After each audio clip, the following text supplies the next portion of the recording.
In this video, I'm gonna be telling you guys everything I know about how to trap raccoons. We're gonna be starting with where to set a trap, which is location where there's a lot of raccoon activity. From there, I'm gonna be showing you how to set two different traps, a dog-proof trap as well as a cage trap. And after all that, we get to see the traps work where we actually catch a raccoon. But for now, let me show you the trap I'm gonna be using. This is the dog-proof I'm gonna be using. It's actually KG dog-proof. It's one of the sets I made, but there's a bunch of different brands of these and they all work the same way. And you can see this trap right here. It's done caught raccoons before, so I know it works. To start, you put dog food down in the tube, and you see that trigger? You wanna make sure that dog food gets under the trigger. Because the way it's gonna work is that when I set this trap and set this trigger, an animal is gonna have to reach down there, grab this trigger with its hands, and pull up for the trap to actually go off. That's one of the reasons why these are called dog proofs, because dogs don't have hands, they can't grab anything. But raccoons and possums, which these are made for, can actually reach down, think they're grabbing some dog food, pull up on it, and that's when it actually holds their hand in here, basically like a big handcuff. This is the first trap we're gonna be setting, and here's my gear. It's the dog-proof raccoon trap. It comes down to this loop chain anchor, which is something I put on the KG kits. You basically have the ability to wrap it around a tree and hook it into itself, and there's still plenty of swivels so the raccoon doesn't get tangled up. That's the trap. Another thing I keep is a trap setter. Just in case it's super cold, I'm feeling weak, or I've set a bunch, this will actually give you leverage so you can actually set the trap a lot easier. After that, I have some dog food or cat food. You can see I just got bulk in there. It's just whatever, it really doesn't matter. Dog food, cat food, even some corn will work. On top of that, I do keep a little bit of fish oil with me. The dog food is the bait. The fish oil is a little bit more scent I can add in on top that just, you know, I feel like this scent carries a lot further, especially when it's cold. I'm not a raccoon, so I can't verify that, but that's how it seems to work. But yeah, now that we got all the things we need, which all fits in one hand, let's actually go into the woods a little bit because location is just as important as knowing how to set the trap. So with finding raccoons, there's three places you can focus in on. One, where they're sleeping. I found a spot right up here. Let's go take a look. This is what I would call their bed, I guess. Their bed, their den, their cave. This one up here happens to be a cave. All right, so right here it is. It's actually a den. This is really cool. Come check it out. I was just looking around and I found this one day. And I was like, well, daggone, son, that looks pretty fresh to me. From there, I started investigating and found out it was raccoons that live here. How did I do that? First, I looked at the tracks at the entrance. I don't know if you can see them, but yeah, those are raccoon tracks. They're not super defined or anything. Say this was mud and not snow, there's still a good chance you can see tracks.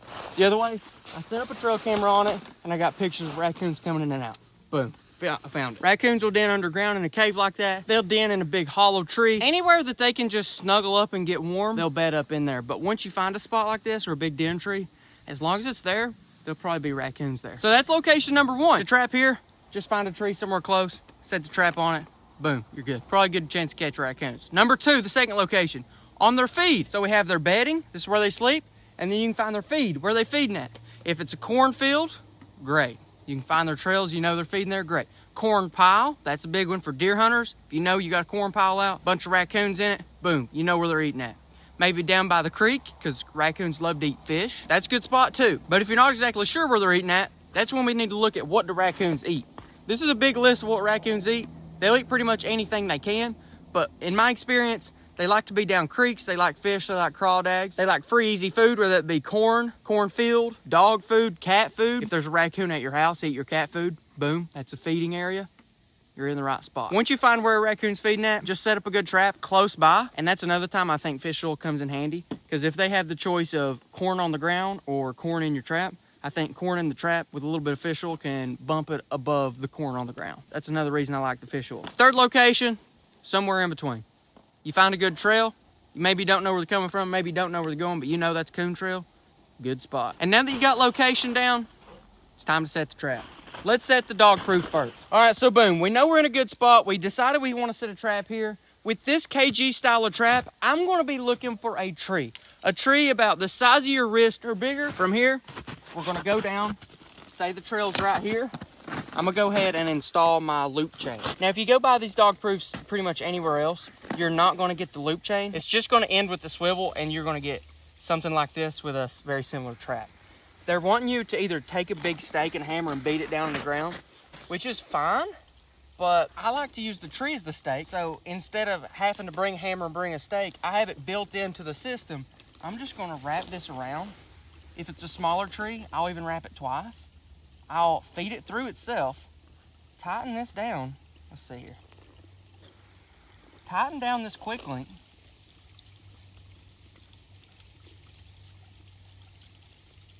And now I've essentially turned this tree into my stake, and it's not going anywhere. And so that's how the KG traps come ready to go. That's how I do it. That's how I've always done it, and that's how I really like it. So that's how we're going to anchor the dog proof. From there, if you got good grip strength, you can pull on that and then reach out and grab that dog, which is the trigger thing, and kind of pull down like that. Come on down, squeeze it on down, put it right in there, let it go. Trigger is set. However, you're tired because you've set a few of them, that's whenever you can actually bring in the set tool and get a little more leverage. So you'll want some good solid ground. I'm just going to use leverage to push that down. Get on the dog, push it on, right in that slot, push it up, boom, pull that out, trap is set. From there, it's time to stake it in the ground. That's when this stake comes in. This is the easiest trap ever to set. I'm going to pick a good spot on the trail, stick it in. If it feels a little bit too soft, like it's like nothing, I'm going to pick a new spot because I don't want him to reach in, pull the trigger, and just pull the trap up. I want it to have a little bit of resistance. So I'm just going to pick a new spot, maybe right there. Right there. It's in there good. It's not stone tight to where he can't pull it out once he gets caught, but it's not so tight to where he can just slide it out. Next up, that's when your bait comes in. I got dog food, cat food, corn. I prefer dog food or cat food. I wouldn't prefer corn, but you can if that's what you got. I'm just gonna put a little bit. What I do wanna do is make sure that there are pebbles under the trigger. So you can see there's pebbles under the trigger. That's one of the most important parts. And then I'll put a little bit more.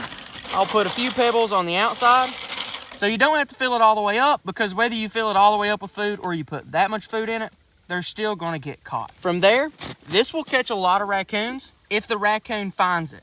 But to just add a little extra layer of attraction in case they're not using this trail a lot, or maybe there's other food close by, I have a little bit of fish oil. I will just drop a few drops, just like that, and we are done. That'll give it a little bit more oily scent that can carry a little bit better whenever it's colder or even longer distances.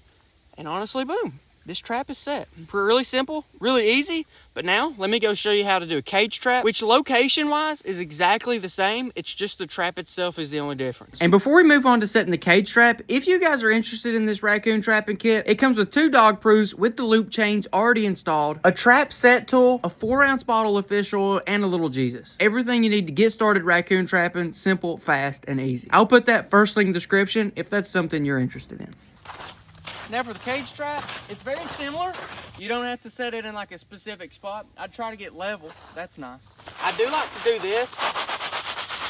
What that does is if there is a high spot, you can kind of grind it down, and that way it doesn't wobble. It kind of just sits there good. Depending on the kind of trap you have, open the door, set the trap, dog food in the back of the trap, because the pressure plate's back here.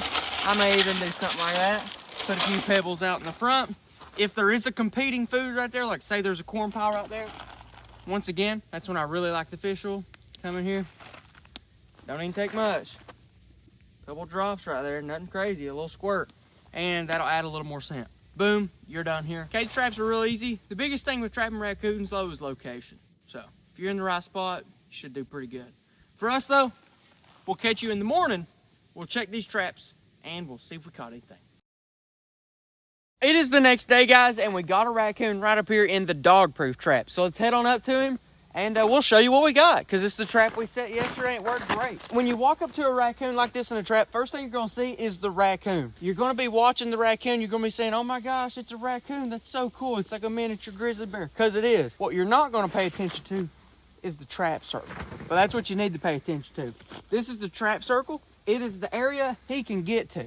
So if you're too focused on the raccoon and you end up getting up to there, then you don't realize it, but you're within striking distance. First thing with a raccoon or any animal, look at the trap circle first and don't go inside of it. All right, so I'm standing right here on the edge. I'm not gonna get inside of it because that's his strike zone pretty much. He's in a trap, but he's still got a mouth and 3 legs he can do damage with. But yeah, guys, super sweet. This is the trap we set yesterday. Nice in the KG dog proof right there. Everything's going good. Big old Barbourville. Right now he's just trying to rip up roots because he doesn't know what's going on. He doesn't know how he got here. He's just trying to destroy everything and hope that something gets him out. That's what he's doing right now. And you can even take a look at the tree we hooked him up to. He tore it up a little bit too. And there will be times they'll try to chew on the tree, especially if it's the only thing they got. And that's why it's important to pick a tree the right size. You got blood on there and everything. Yeah, I mean, that's just part of the game, honestly. But that's the way it goes. He's going to try to, and that's another reason why you kind of got to be careful of where you set your trap. Because if you set it around too many trees, around big sticks or rocks, that's that many more things he can get tangled up in. That's why we kind of picked this tree, because there's not that much within distance. But if we put him, say, on a tree where there's like 3 trees close, he can wrap himself up and actually get in trouble that way. So you can see what he done. We probably caught him at 10 o'clock last night. This is what he's done in the meantime. So, but yeah, just like that, we set a raccoon trap. We caught a raccoon, but from here, the next steps, click right over here if you want to see how to dispatch the raccoon. I've got a 22 right here. I'm gonna show you how to do that. Very quick, kind of clean, but it's how you do it. That's what we're gonna do. Catch you guys in the next one.